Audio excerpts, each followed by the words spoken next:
com uma criança, 3 anos e meio a 4 anos, é quando o maior índice de recordações vem à tona.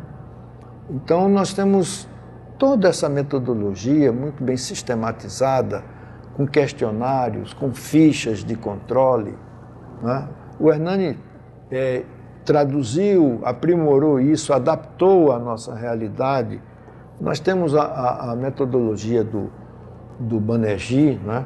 O Stevenson mostra nos livros dele como que ele seguiu o levantamento de casos, levantamento de campo, por exemplo, é uma fase da pesquisa. Depois, a tentativa de confronto das informações dadas com a realidade, ir lá na época, no local, e tentar esse confronto que leva a admitir-se um caso como fechado ou resolvido, a nomenclatura do Stevenson, os casos resolvidos. Nós vimos aquela pesquisa dele e 63% ou 70%, perto de 70% dos casos, dos 856 casos, foram casos resolvidos, fechados.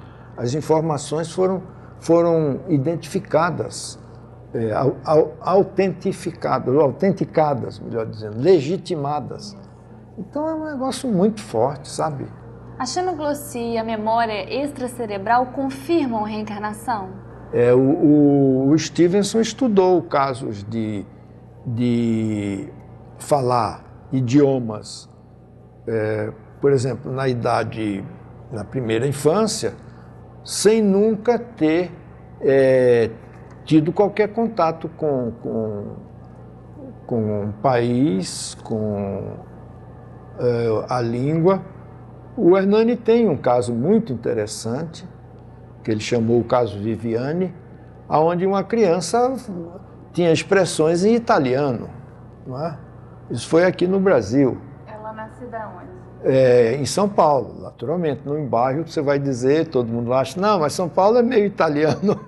Mas é evidente, a gente tem que questionar isso. Mas a nível familiar, não é? A nível, por exemplo, eu digo, as circunstâncias que envolviam a criança, quando ela começou, ela não tinha tido convivência com italianos.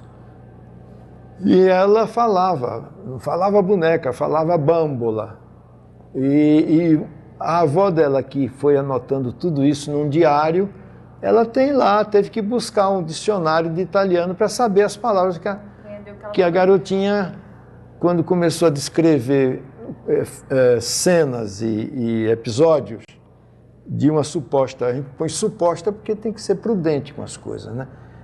Citando ocorrências de uma sugestiva vida passada, a avó dela teve que buscar um dicionário italiano porque ela se referia para decifrar. Então aí está a xenoglossia, porque a reencarnação ela faz parte das principais religiões e filosofias, por exemplo, orientais.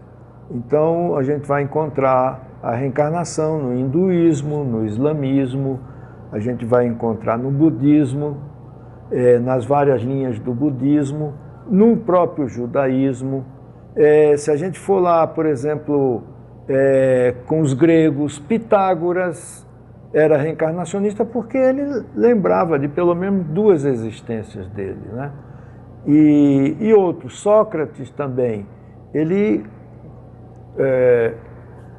transmitia o conceito de reencarnação, não é? É que a doutrina não é só, a doutrina espírita não, ela é também reencarnacionista, mas ela tem outros postulados, não é? Essas religiões, a maioria tem postulados identificados com os postulados espíritas também. O conhecimento e os ensinamentos que os espíritos trouxeram no meados do século XIX farão parte do patrimônio cultural e do conhecimento reinante no mundo inteiro. Por quê? Porque não são fenômenos nem leis isoladas. É um contexto universal. Então, essa universalidade do conhecimento doutrinário espírita, ela, mudando um pouco as suas variáveis ou rotulagens, elas certamente, com o transcurso do tempo, irão incorporando esses conhecimentos que cada vez mais encontram nas pesquisas, encontram nas investigações, portanto, a sua comprovação, a sua evidência. Então, a gente pode dizer, a reencarnação tem todo um acervo de informação, de dados, de pesquisas, que levam a vê-la como uma lei natural. Não é? Isso é um conhecimento universal.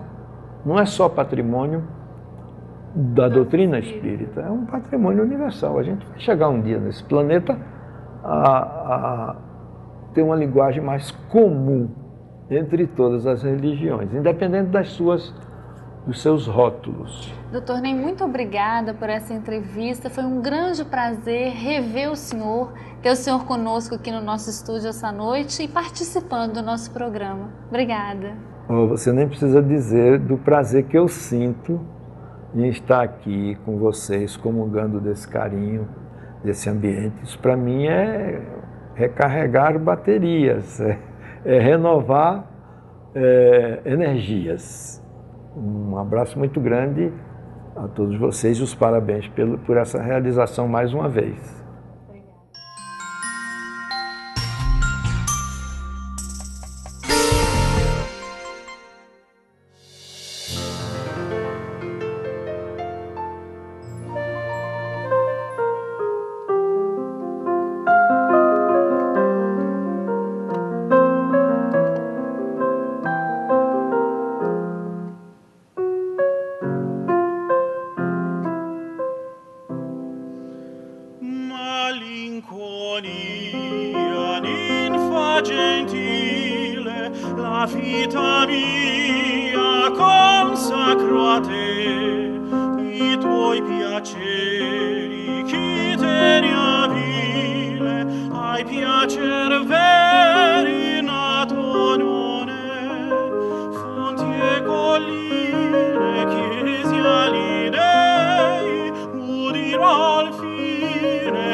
Ne mai, co desir miei, trapasserò, ne